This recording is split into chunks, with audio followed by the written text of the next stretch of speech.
Welcome, everybody. We will get started in 2 minutes. Feel free to scroll through to see what community member or neighbor or friend is joining tonight. But we have about 2 more minutes before we'll officially start our very first Love Your Lake monthly Zoom seminar series. So feel free to scroll. We've got quite a lot of people joining us. I think there's if you look on your gallery mode instead of active speaker, depends on your device, you can see all the different boxes. Otherwise, you'll just get to see me right now, which I don't know if that's a good thing or a bad thing.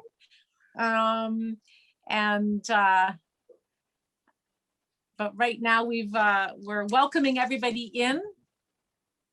And just as a reminder, we are recording this session so that we can later provide those that were unable to be here today on the website and on the YouTube. We will put up on YouTube this meeting, but it'll be available on our website for future viewing.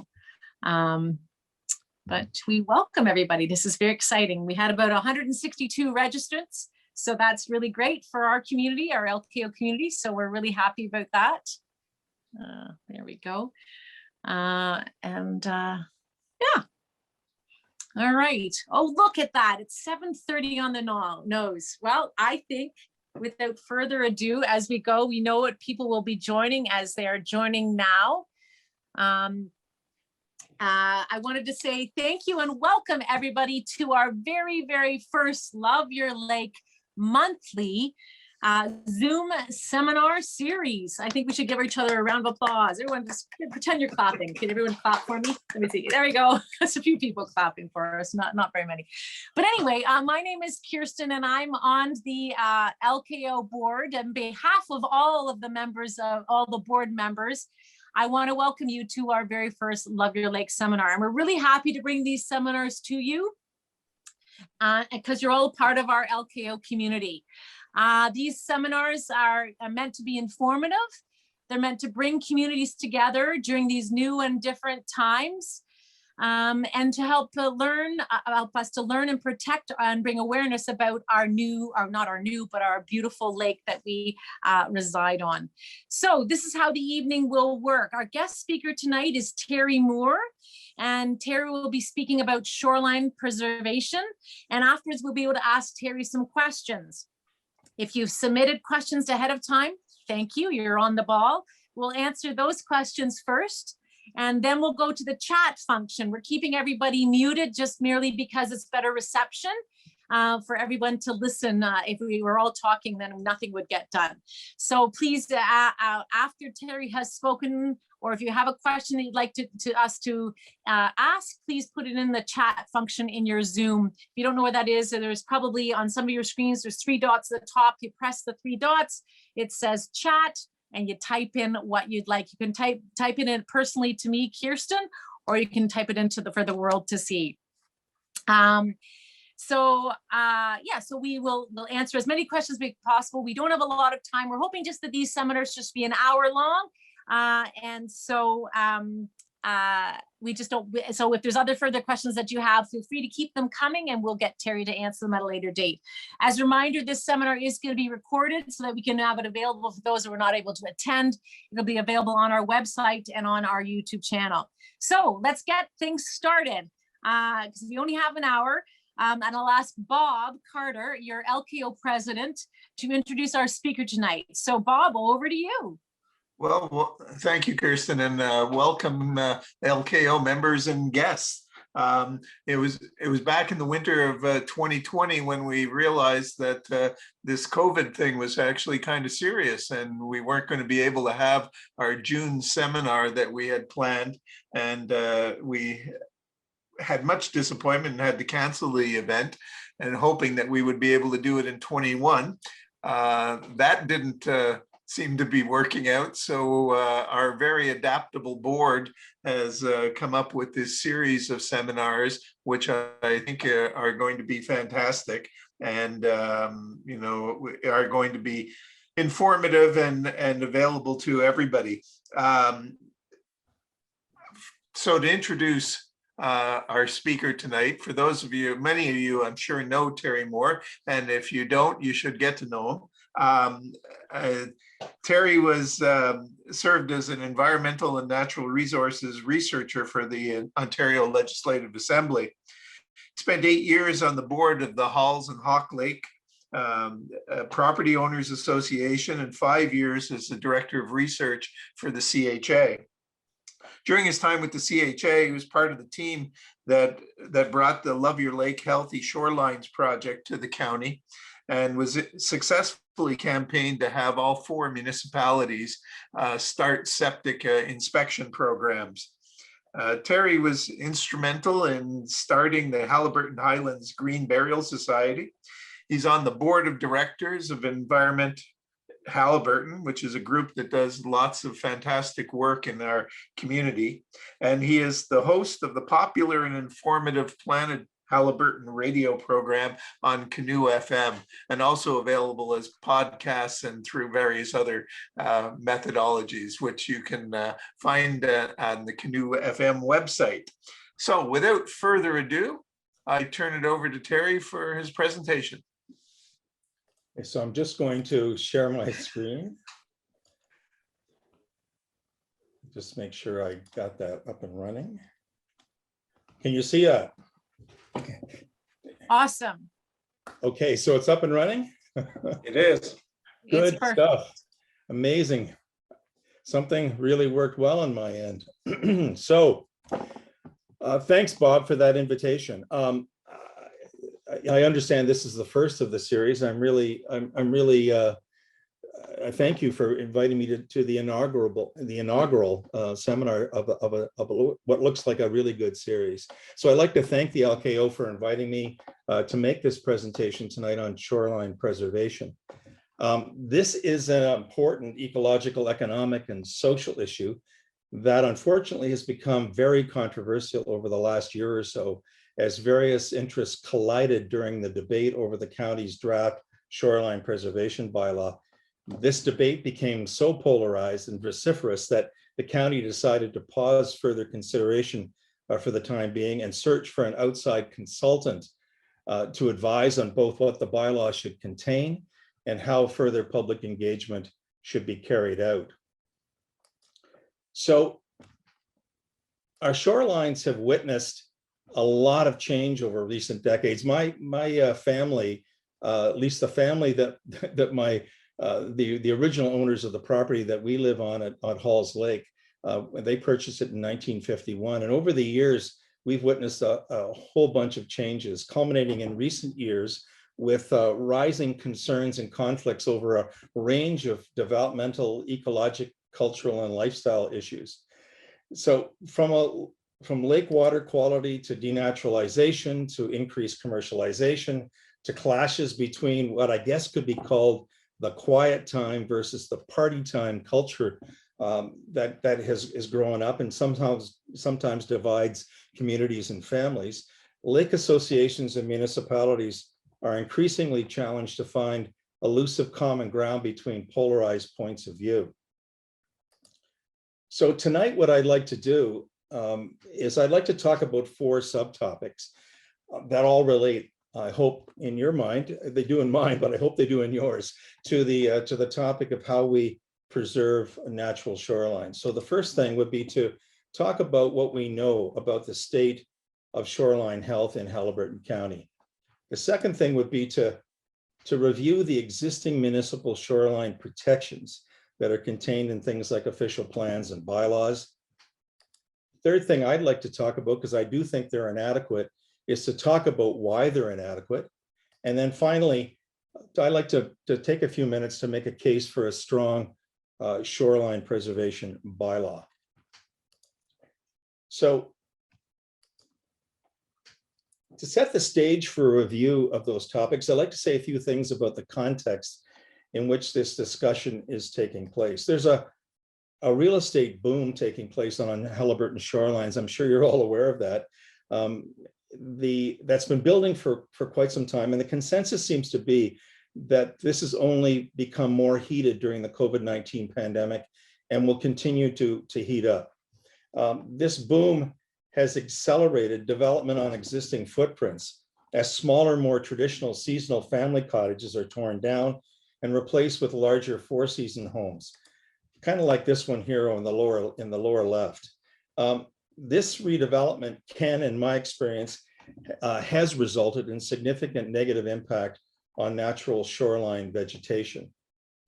Now, the arrival of new shoreline property owners is occurring at the same time as a growing short-term cottage rental market enabled by online platforms like Airbnb and Vacation by Owner brings people to who have different relationships to shorelines and not much of a family history in many cases into close proximity with, I would call, legacy families or legacy cottage owners.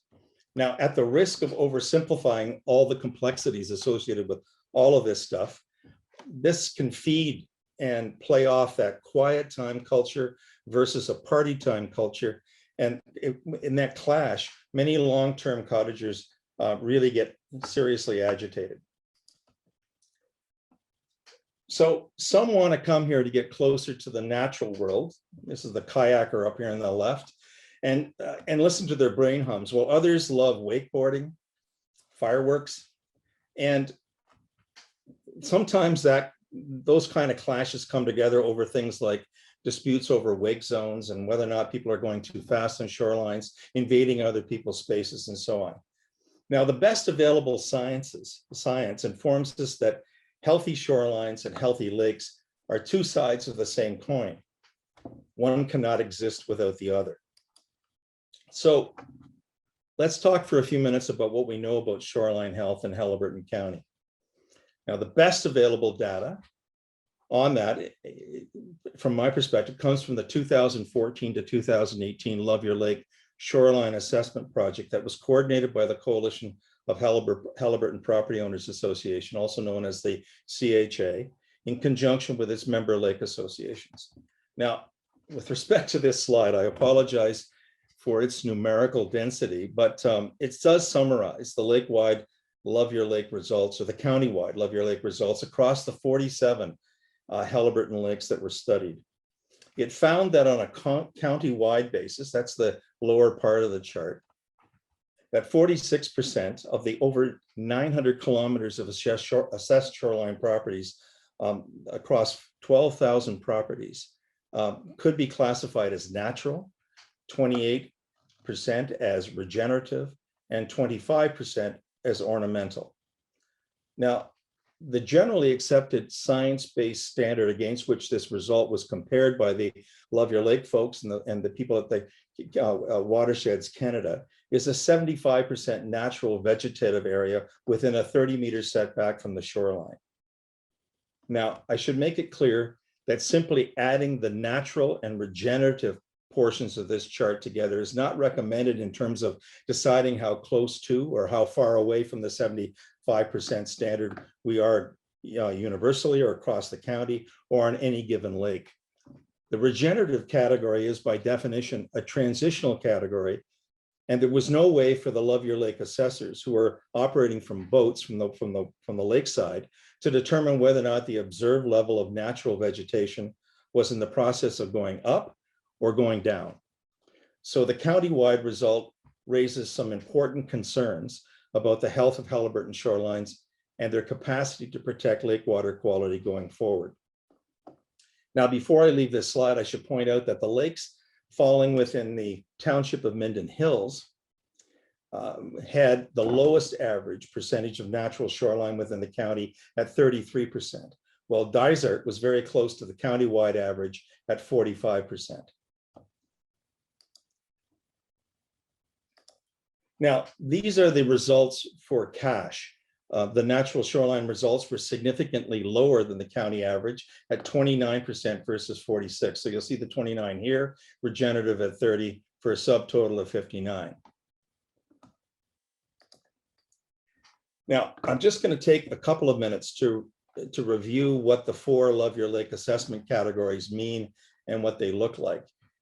In the top right-hand corner here is a natural shoreline. It has a healthy buffer of vegetation of sand or exposed rock that's undisturbed and undeveloped. this slide here on the right, the lower right, is a regenerative shoreline where natural vegetation has been removed in the past, but may be in the process of growing back towards a natural state. Now, this slide up here on the top left is an ornamental shoreline, by which is meant that all natural vegetation has been removed and replaced with a mowed lawn and other non-native vegetation. Structures such as docks and decks and boathouses and boat ramps are predominantly present on the shoreline. And this fourth Love Your Lake category, is degraded. This is where natural vegetation has been lost.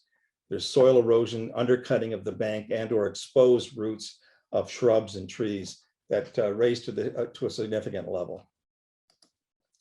So turning to my second subtopic, I'd like to review the protective language that already exists in municipal official plans and bylaws at the county level and the 2 townships most relevant to cash registry residents.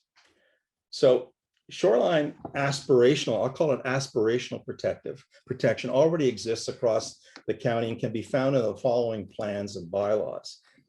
In the County of Haliburton official plan, the official plans of the 4 townships, which are required to conform under the terms of the plan itself and by ministerial order to the county's official plan. The township zoning bylaws that implement official plan policies, and the countywide shoreline preservation bylaw, which has been in place since 2012. Now, let's talk first about the county's official plan. Now, that protective language with respect to shorelines begins in section 5, where shoreline vegetation is recognized as being beneficial to protect the riparian and littoral zones and associated habitat, to prevent erosion, siltation, nutrient migration, maintain shoreline character and appearance, to provide or protect fish habitat, to reduce encroachment, to limit light pollution and noise, and provide space for tree fall and other debris, and protect root zones. Also, it attenuates the runoff that's coming from increasingly extreme weather events that we see as we move into a changing climate. So the county official plan says that the clearing of natural vegetation and the disturbance of native soils along with the shoreline will be restricted to that needed for access, recreational use, and the safety of residents. Then it references the County of Haliburton Shoreline Tree Preservation Bylaw, stating that it shall be complied with by all member townships within the county. Further in the plan is a section dealing with development, site alteration, and setback rules, and it says the following: development and site alteration shall be set back a minimum of 30 meters from the high water mark of lakes, rivers, and streams. This subsection also notes that there are a number of exemptions contained within the Shoreline Tree Preservation Bylaw. Actually, there's 24 of them, but it states categorically that consultation with the County of Haliburton is required prior to the development and site alteration along the shoreline of any water body. Now, with respect to municipalities, again, I mentioned this fact that, that all the municipalities in the county, the 4 townships, are required to adhere to the County of Haliburton official plan. And this is just a specific reflection of that's contained in the county's official plan itself. It says that it's legislated that all 4 municipalities will revise their official plans and zoning bylaws within 3 years of the passing of this particular plan to conform with the County of Haliburton official plan. Now, I just want to take a second here to emphasize a couple of important points. First, that the benefits of shoreline vegetation are already enshrined in existing county official plans that are in effect or supposed to be in effect all across the county. And secondly, that new development and site alteration on shorelines must be set back 30 meters from the high water mark. Now, I'm just going to pause for a second here. I don't know if anybody, if all of you were paying close attention to the acrimonious debate that took place with respect to the draft shoreline preservation bylaw, but there was a big issue made with respect to the 30-meter setback. And so I just want to reflect on the fact that the 30-meter setback provision has been in existence in the shoreline, in the county's official plan for a very long time, very long time. Okay, so moving on to the Dysart et al. Official plan. This is section 5 of it. It says that development on shorelines will be set back from the shoreline to maintain the shoreline's natural characteristic, its quality and its integrity, preserve its natural visual characteristics, and protect and conserve its natural heritage features. And it reiterates that within shorelines, all building structures and tile fields will be set back at least 30 meters, that's 98 feet from the high water mark of lakes, rivers, lakes and rivers, with the following exceptions. The exceptions have to do with properties which were populated, where buildings were built prior to the official plan coming into force in effect. And the zoning bylaw for Dysart reflects that. You see here, depending on the waterfront residential zone that you happen to be in, some are grandparented at smaller distances from the shoreline in terms of setback rules, but then other ones are all brought into conformity with the 30-meter provision that is required under the county official plan and under the Dysart official plan. Now, coming to Minden Hills, there's a section in that official plan. One of the sections that refers to shorelines is section 3. And it says that to establish vegetative buffers for shoreline protection is a priority for the protection of habitat, wetlands, and other sensitive natural areas. And that zoning provisions will maintain a natural area between buildings, reduce the dominance of the built form, and ensure compatibility and maintain privacy and attenuate noise. Setbacks are to be utilized to attenuate phosphorus loadings from storm water, as well as to maintain the natural integrity of shorelines, including fish and wildlife habitat. Setbacks are also to be utilized to reduce or soften the visual impact of development on a lot. Vegetation within the setback should be disturbed as little as possible, and the soil mantle should not be altered. Now, this particular official plan ends with a reiteration again of the 30-meter setback rule from the high water mark, and it contains a couple of exemptions for buildings that were built before the official plan came into force in effect. So the zoning bylaw in the township of Minden Hills puts into action what the official plan requires, and requires that all lots created before February the 22nd, 2005 can have a 23-meter setback, but all lots created after February the 22nd, 2005 are to be 30 meters setback from the high water mark on the shoreline. Now, moving to the county shoreline tree preservation bylaw. This bylaw has been in effect, I think I mentioned this, since 2012. And under that bylaw, shoreline means an area 30 meters measured over a horizontal distance inland from the high water mark of a navigable waterway.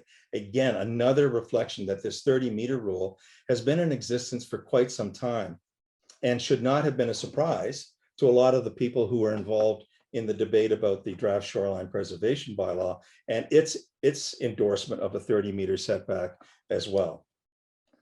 Now, in this particular bylaw, it applies to all areas and lands within the county situated within 30 meters measured from the high water mark, but it doesn't apply to trees and woodlands that are greater than 4 hectares, which are regulated under the county's forestry bylaw.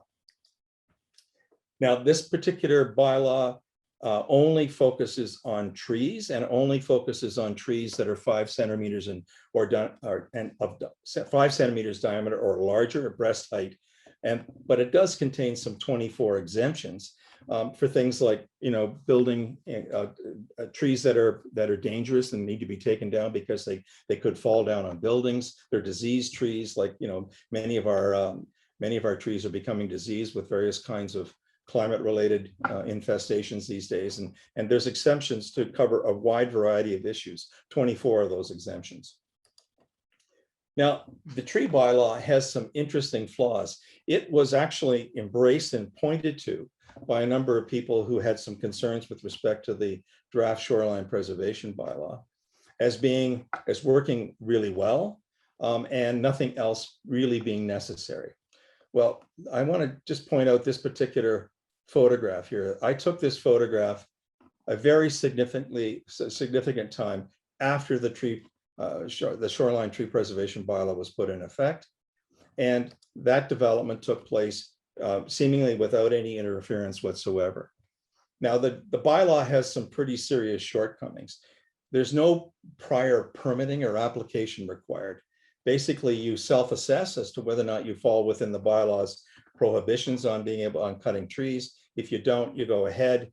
You could ask for some prior advice if you wanted to, but there's no requirement for you to produce any kind of a site plan or to ask for prior approval in any way, shape, or form. It protects trees and not other shoreline vegetation. As you can see in this particular photograph, all the vegetation has been stripped all the way to the shoreline.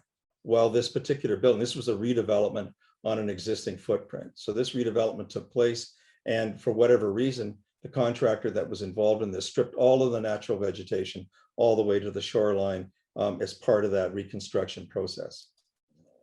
Now, the bylaw, the shoreline tree preservation bylaw, is a complaint-based after the fact enforcement system. In effect, you have to basically call out your neighbor in order to properly enforce the rules. And the bylaw enforcement is contracted out to a third party. So why is the existing shoreline protection that I've outlined in official plans and zoning bylaws, why is that? Why do I think that that's inadequate? Well, natural shoreline vegetation is far below the 75% cover over a 30-meter setback from the high water mark that the best science tells us is necessary to protect lake health and wildlife habitat, biodiversity, and so on and so forth. The Love Your Lake on the ground results prove that existing municipal protection is not doing the job. Official plans are largely aspirational in the sense that they set out goals, development goals, that require strong operational bylaws to actually put into effect and deliver results. There are currently 5 different sets of shoreline protection goals. They vary somewhat in the official plans. 4 different sets of zoning bylaws and 4 different committees of adjustment and building departments that are all involved in enforcing those rules. Now, I want to turn to the proposed county shoreline preservation bylaw just to make sure that we get a reasonably good view of what actually is contained in it. So there's approximately 25 purposes that are outlined in the bylaw. I'm only going to take a look at a very few number of them. The first one is to help achieve shoreline protection goals of the official plans for all the counties and all 4 townships. It's meant to apply one set of rules all across the county. It's supposed to stop further loss of natural shorelines within the county of Haliburton. It recognizes that, and county council recognized that the results of the Love Your Lake process were alarming to a large degree and surprising to many people. And that what they wanted to do was participate in creating a system that would stop any further loss of natural shorelines within the county. They also wanted to do what they could. They weren't going to make it a requirement, but they wanted to encourage people to move toward a minimum 75% natural or vegetative cover overall. And they wanted to minimize the destruction or injuring of trees, natural vegetation, habitat, and natural areas. Now, with respect to the area covered and the timing, the bylaw would only apply to those lands within the county of Haliburton situated within 30 meters measured over a horizontal distance between the shoreline and the back from the high water mark of a body of water. So the new requirements in the bylaw only apply to actions affecting natural vegetation from and after the date the bylaw was to come into force and effect, and not to apply retroactively.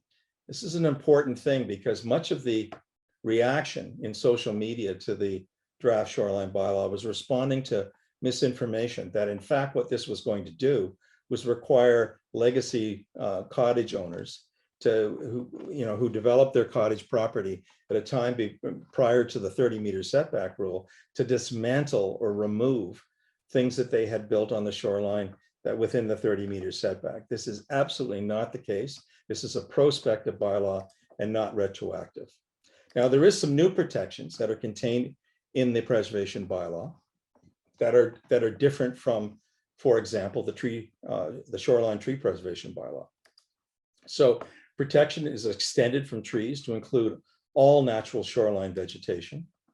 A new site alteration rule is included in the bylaw and proposes that, you have to obtain a permit in cases when projects could have a significant negative impact on natural vegetation.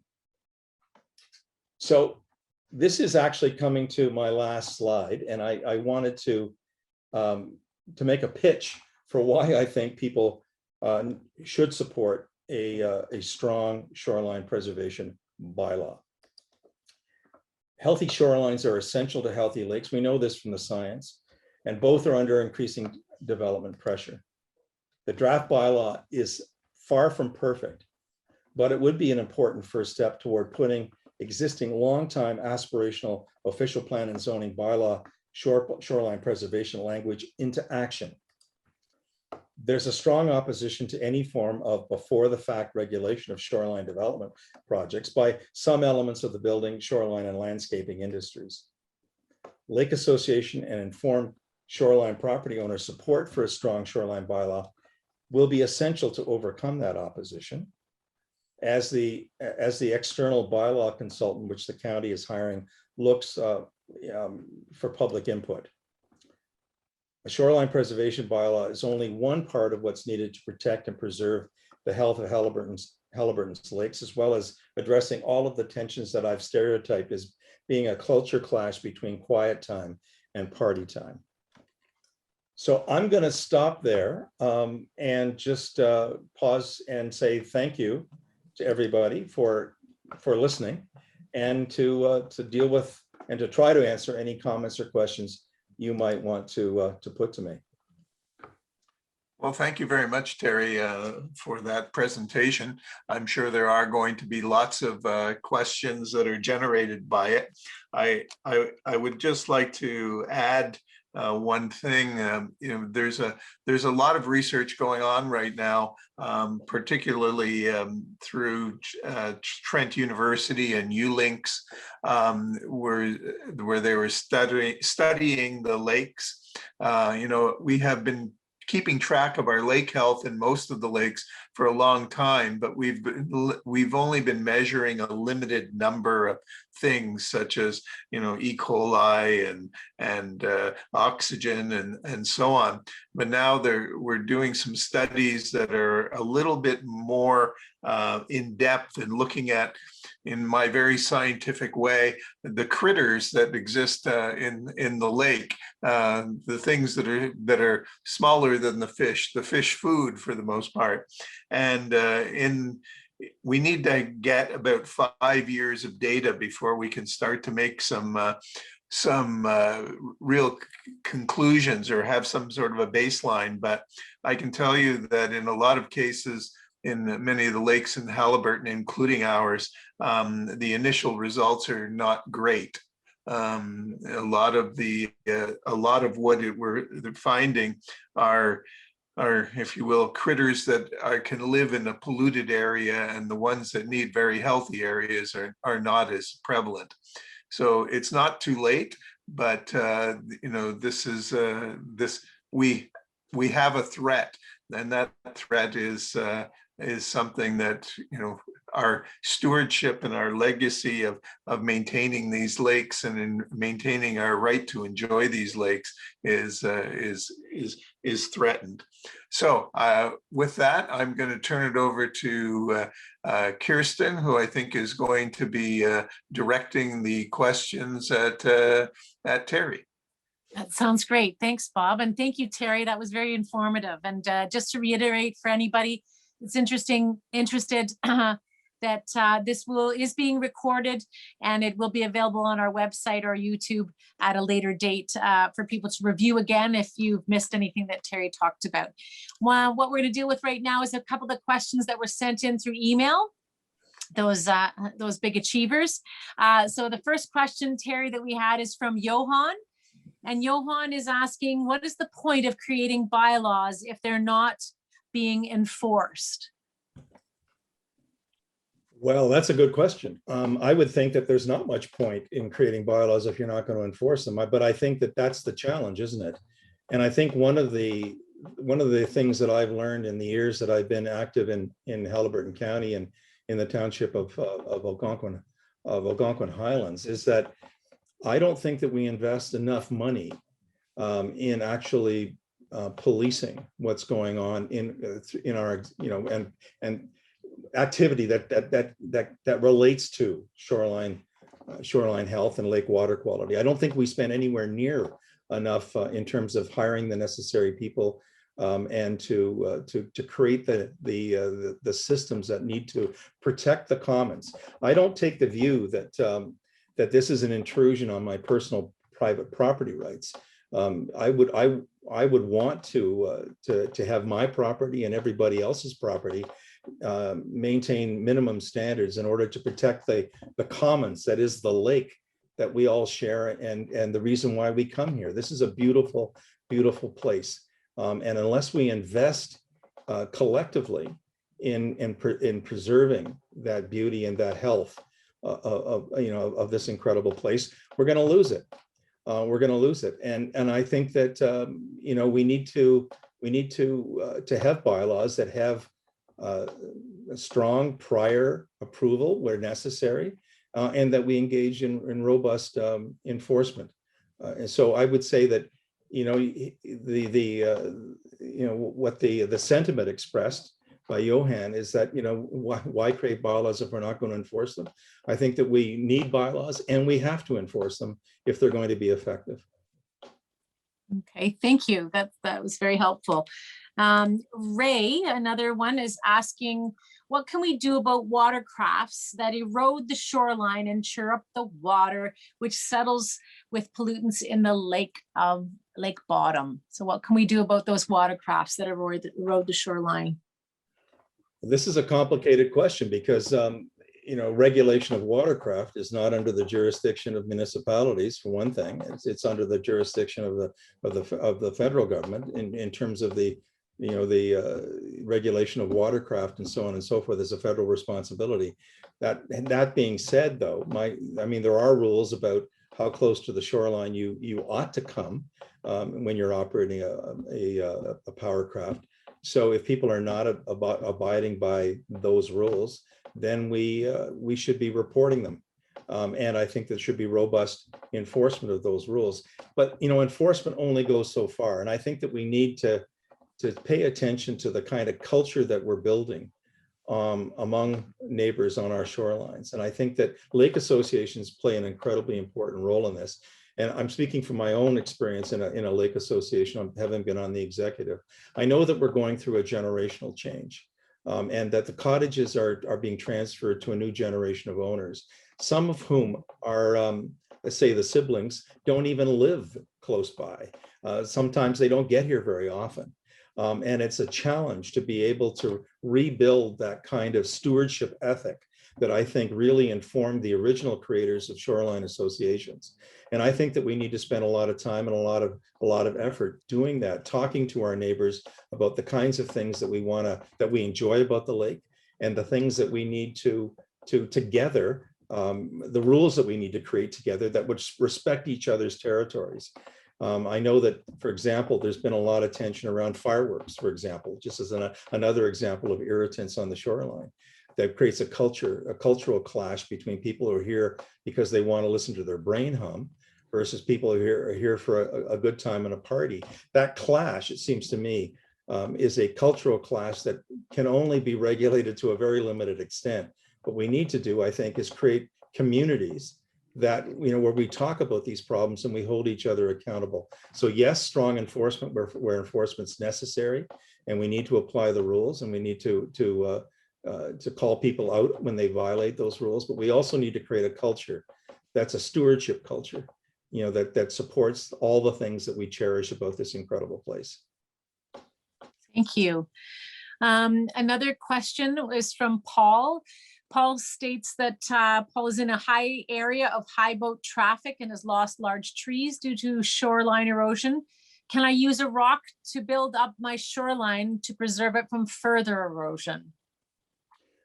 Well, there are rules with respect to in-water work, and the Fisheries and Oceans Canada, together with Ministry of Natural Resources, regulate in-water work that's done on shorelines. And I've had some experience with this. We, as part of the Lake Association, we partnered, when I was on the executive, we partnered with Algonquin Highlands Township to restore part of the shoreline for Elvin Johnson Park.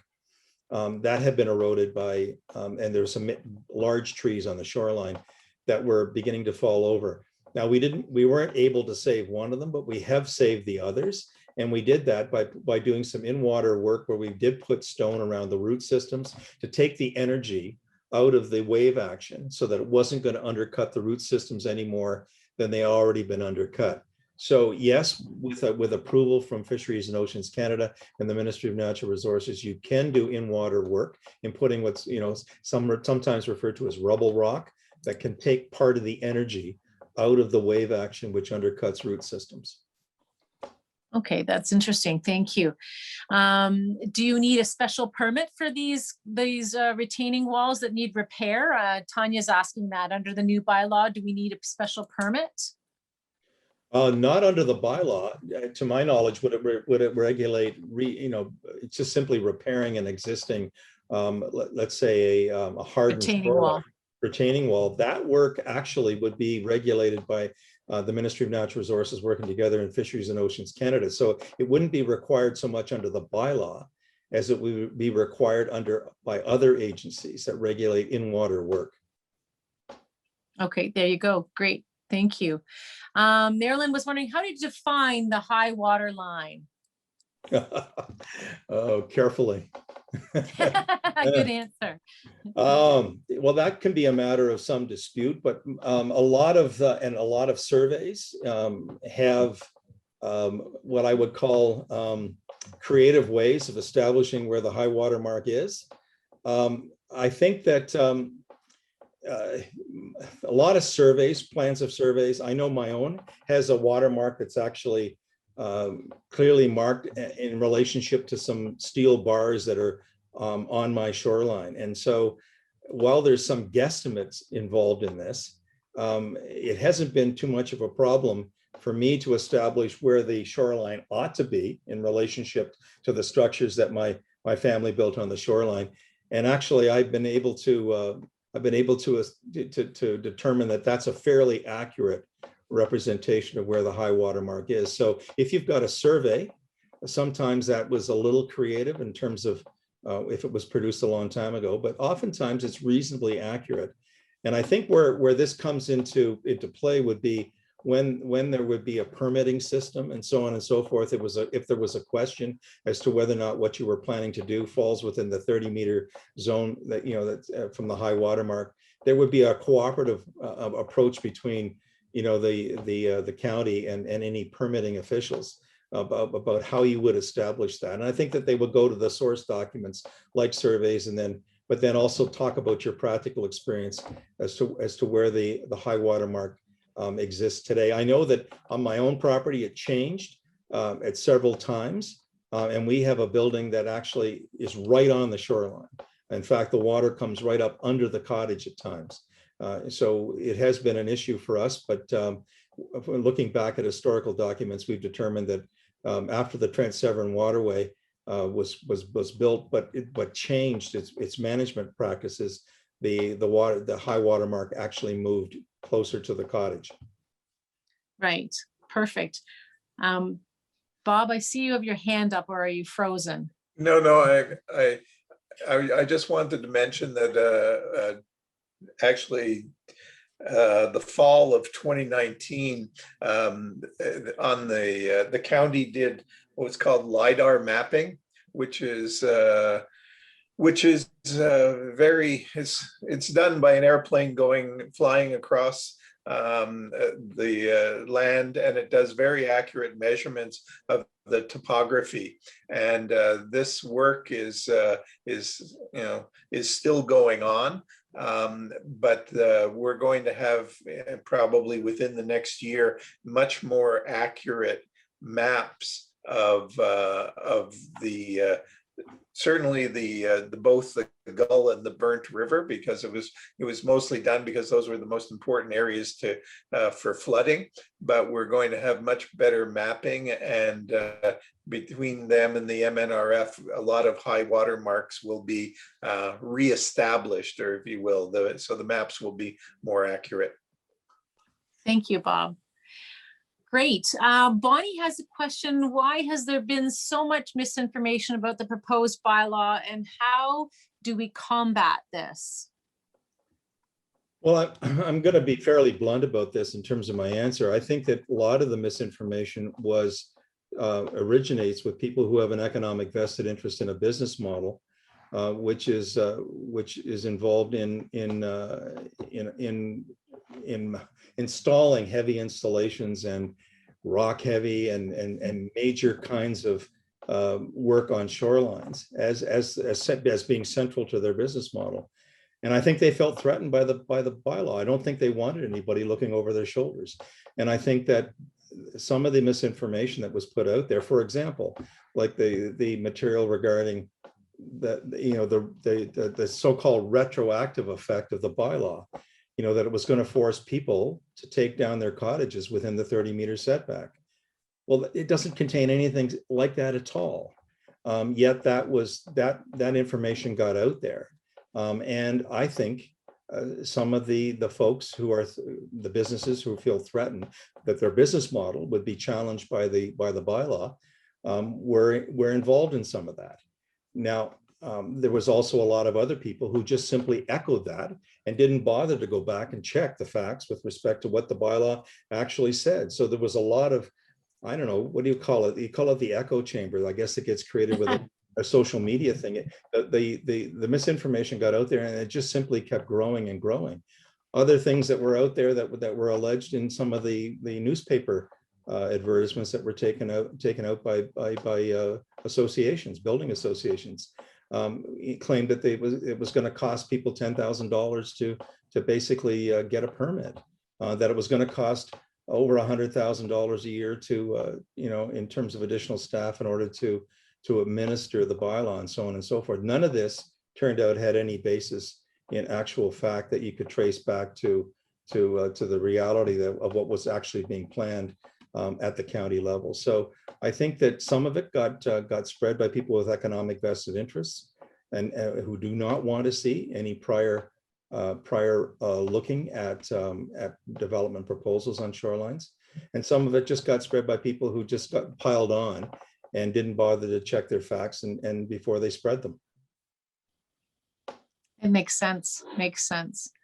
And it's too bad. We've got here, let's just see.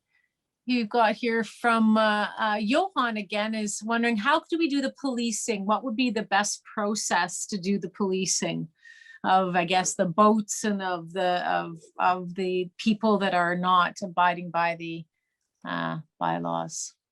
What would be the process? Well, from time to time, there is arrangements that get made between different enforcement agencies to, even though the jurisdiction's at a higher level of government, there are cooperative arrangements that do get entered into. But what goes on the lake itself is not under the jurisdiction of municipalities. So it's really not directly connected to anything having to do with the rules around shoreline preservation, which are a municipal jurisdiction. And so it's a challenge because all enforcement agencies have been cut back in recent years, and our Ministry of Natural Resources, Fisheries and Oceans Canada, the Ministry of the Environment in Ontario, and so on and so forth. All those agencies are a shadow of what they used to be. And so it comes down to whether or not we want to press our politicians to invest in protecting the kinds of things that we really find valuable. I think it starts with that. I think that it also involves getting and pressuring local agencies which are involved with policing to step up and to see what can be done to cooperatively work together on information programs, on informing people who, for example, might be operating wake boats close to the shoreline and have no idea of the impact that those wakes can have on shoreline vegetation and fish habitat, that we double down on educational efforts directed at folks like that in cooperation with lake associations and others. So I think there's a combination of things here. I think that enforcement, where we do have the rules to be enforced by bolstering those agencies, but also doubling down on education and communication programs, and trying to create a cultural norm on the shorelines that really is protective of the natural environment and not destructive of it. You know, and Steve is asking something similar to what we're just talking about, Terry, and is saying, who is the go-to authority when a lake association sees serious shoreline infractions, i.e. cutting trees along the front rise, the county or the municipality? Well, in a sense, right now, with respect to the trees being cut, it's the county, and it's the county tree preservation bylaw enforcement officer. And there is contact information available on the county's website with respect to that. And so my experience is that, and I have made some complaints with respect to those kinds of things in the past. And the difficulty with it right now is that once you make the complaint, you don't hear back about what actually happens, because all that's confidential. So it's a difficult circumstance. You know, the privacy rules that the municipalities are operating under sometimes means that you make a complaint and it goes into a vacuum. You don't know what happens out the other end. And I think there needs to be some work on transparency with respect to that. So we get a sense that what enforcement work is being done properly, and it is being communicated and it is being acted on. So in the case of tree cutting, it's the county would be the contact. Yeah, it gets confusing, doesn't it? Mm-hmm. Ken? Yeah. Bob, you might be able to answer something on this. Ron's want to know that he's saying about the program through Trent University, where the students boat around the lakes to assess the shorelines for each cottage around the lake. Do you know who we can connect to have this shoreline evaluation? Can people do that individually? Oh, that was the Love Your Lake program. Actually, Terry would be more familiar with that than I Oh, am. there you go. So sorry. I thought you might. I think what might be being asked there, it may not be the Love Your Lake assessment, but how do individual shoreline I think so too. develop a shoreline restoration plan? And a shoreline evaluation, yes. Evaluation restoration plan. There are lots of tools available to do this. The CHA's got wonderful resources available on its website that actually take you all the way through the entire process, including how to put together a plan, how to source plants and materials, how to take account of things like soil conditions, slope, and all that kind of stuff in terms of selecting the kinds of materials, the plant materials, which would work best. There are some shoreline consultants as well. The CHA's had a few of them, and my lake association had a few of them do presentations. Julia Sutton, for example, did a presentation where she talked about all sorts of natural ways in which shorelines can be restored without resorting to very heavy installations like retaining walls and that sort of thing, using coir logs and natural kinds of energy absorbing materials, for plant material that would then bolster the natural protective resources of a shoreline. So depending on what your challenges are, there are groups available. The Canadian, what is it called? Watersheds Canada, in partnership with Love Your Lake and the Land Between, does shoreline assessments. I know I had my own shoreline assessed recently by the folks at Love Your Lake. It's called the Water's Edge. And they did a plan to help me deal with a very particularly difficult circumstance on my shoreline, help me develop a plan, actually purchased and planted the materials in conjunction with me.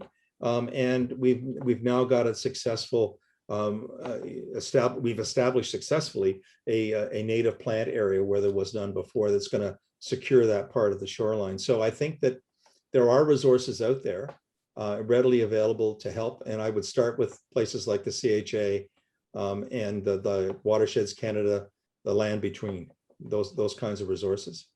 That's really great. And I think someone HG is wanting to know about the local businesses that are invested in restoring the shorelines as well. So hopefully that answers your question as well, HG, that there are lots available. Start with the CHA. Ron has another question. He says, I see the problem with enforcement. Anyway, Terry, thank you so much. I hope you're okay with all this. We have a few more minutes. You're doing okay here, Terry? Oh, absolutely. Okay, great. I'll stay for the duration. Okay, terrific. We got about 7 more minutes. Awesome job. I hope everyone's enjoying and listening and learning from Terry. So Ron says, I see the problem with enforcement is lack of municipal staff and the continuous cutbacks on the MNRF resources. And it seems like it's being directed to the cottage owners. Do you know if the county is planning to better communicate these important environmental concerns? I'm not sure exactly to whom. Environmental concerns with respect to the cutback in resources to agencies which are involved in protecting and restoring lake health. I'm not sure what vantage point that question is coming from. I don't know. Maybe we'll come back to it. Ron, if you want to defer, either clarify your perspective that you'd like to get across, please do so. Ron Parkinson. Oh, and Johan has let us know that Halliburton Master Gardeners has a lot of information on shoreline restoration. So there's another one.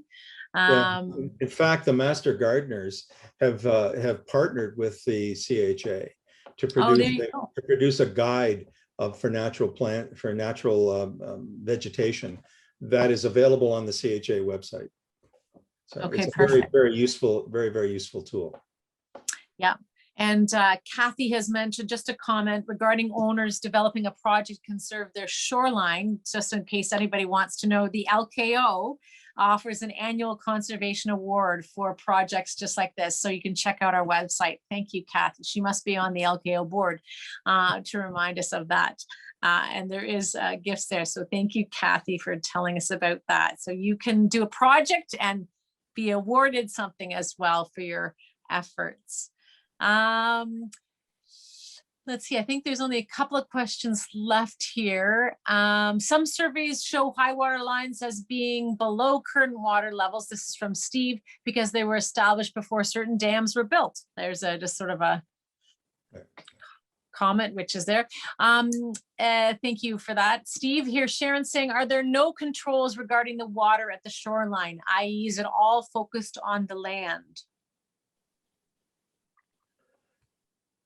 You mean, I'm assuming that implies or is asking a question about rules and regulations that would relate to lake water health, lake water quality and health. And yes, there are rules, but they're not typically enforced at the municipal level, other than potentially around things like E. coli outbreaks and so on, where there's a role for municipalities. You know, when the public health unit determines that certain beaches or areas need to be closed because of bacterial counts and so on and so forth. But there is a kind of a division of labor that would take that, you know, that governs these things. The province has a piece of the action in the sense that Ministry of Natural Resources, Ministry of the Environment cooperate, for example, around the protection of cold water trout lakes. You know, Halliburton County has a disproportionate share of cold water trout lakes. In fact, Ontario has a huge disproportionate share on a world scale, but Halliburton County is home to some very unique and rare trout species, including one on my lake, which is shared with a couple of others now. It's called the Halliburton Gold.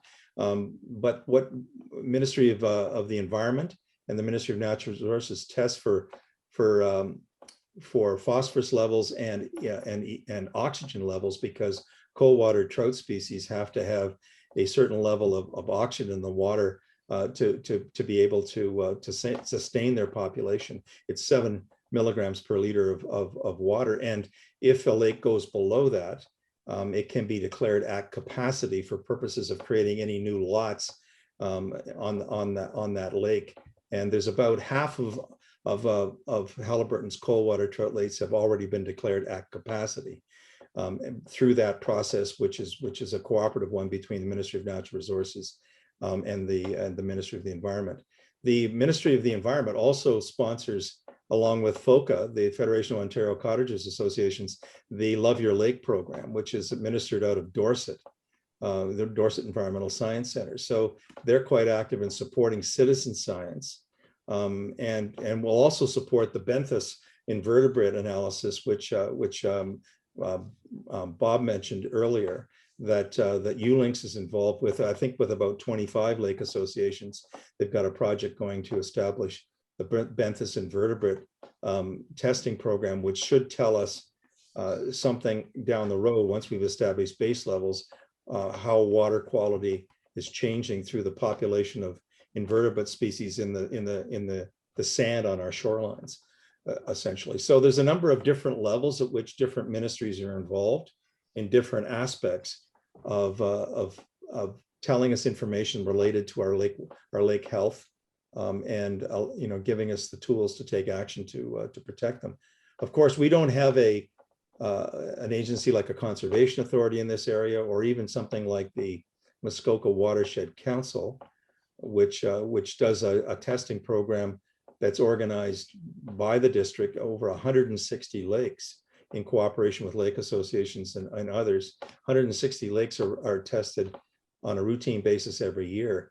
That's something I think that the CHA and municipal governments ought to take a look at, is the possibility of forming something here like the Muskoka Watershed Council, which would link science that's being done, citizen or formal science, and regulatory agencies like planning departments, so that we can better inform our regulatory processes with current science about what the state of our lakes are, and so that we can take timely action to protect them. Thank you. And I think we'll leave with one last question. And this is, considering all the bylaws, people are disappointed with the local contractors and landscapers who take advantage of the cottagers who are trusting their knowledge to do the right job. Any suggestions on how to correct this bad situation? And Tanya and I think Ian are both echoing that. I'm wondering whether local contractors and landscapers, there's any chance that the lake associations can partner with the industries associations, or at least have some civil discussions to share knowledge and concerns, agree to some common ground objectives, and sharing of the science and best practice to doing the work might help. But any thoughts about that, Terry? Well, the CHA, shortly after it finished the Love Your Lake program, established two programs that were trying to, in some sense, certify or give actors on the shoreline the ability to use a lake protector logo.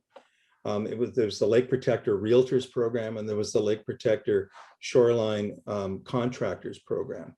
And we tried to entice shoreline landscapers into joining with the CHA and agreeing to a set of 10 criteria in order to earn that lake protector status from the CHA. So the CHA would then work with people, individual shoreline owners and lake associations, to publicize who was prepared to maintain certain minimum standards with respect to the work that's taking place on shorelines. That particular program did not meet with much of a positive response on the landscaping side of things. It did meet with a significant amount of approval on the realtor side. And so we were able to, and still are able to, get information to new purchasers about shoreline ecology and shoreline health, some of the CHA's videos and other information about how to engage in proper stewardship on the shoreline. The thing about how to actually move forward in terms of identifying lake landscapers who are prepared to adhere to certain kind of basic stewardship principles. I think that what we should be doing is that when an individual shoreline property owner wants to develop a project, that you consult with people who have a shoreline stewardship bent or perspective before you go and engage a contract, so that you actually have some kind of design concept which is run through a stewardship lens before you engage anybody to actually do the heavy lifting or the heavy moving. So, you know, arm yourself with the best available ecological advice about what natural shoreline possibilities exist to do what you want to do. so that you're going to be ending up helping as opposed to, or becoming part of the solution, or maintaining your shoreline as opposed to undermining it. Awesome. And I think that in the chat, there's been quite a few people, quite a number of people that have offered other resources that are available. There's the greensurfaces.ca was a website that someone was using. Williams Landing is using a different, a bunch of different resources of that. So feel free to look in that chat before we sign off. But I guess I just wanted to say, thank you, Terry, for your expertise in all of this. Thank you so much for spending the time with us, being our first Love Your Lake. Jan, did you want to hand him the silver envelope? I don't know if Jan's there. Oh, there you go. This envelope is being handed to you virtually, an envelope of thanks, which will get to you. On behalf of everybody here, this LKO community, we want to thank you very much for being here today. And thank you everybody for attending. We couldn't do this without you being the audience. So thank you so much for being with us here at our very first seminar. I want to bring attention to April the 20th, which is our next seminar, April the 20th at 7:30, same channel, same same good resources, where our guest speaker will be Rebecca Osborne, who's a PhD candidate, and she'll be talking about staying alive, environmental threats to our lake and forest creatures, which sounds exciting and interesting to us all. So look to our website, look to emails, look to e-blasts. If you're not a member of the LKO, join the LKO and you'll get everything sent to you. Don't forget to register. You can also look on our Facebook site for social media updates and more information about the April 20th seminar. Don't forget to register through our website for these seminars. It's very important, so we just have an idea of who's joining us. We don't want any other little critters joining us that aren't welcome.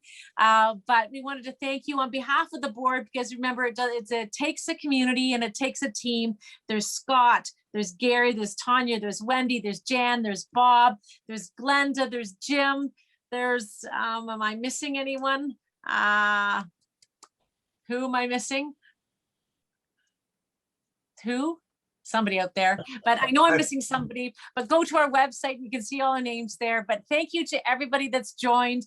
Until next time, April the 20th, stay safe, stay healthy, and have a good night. Bye for now. Thanks again, Terry. Thank you for having me.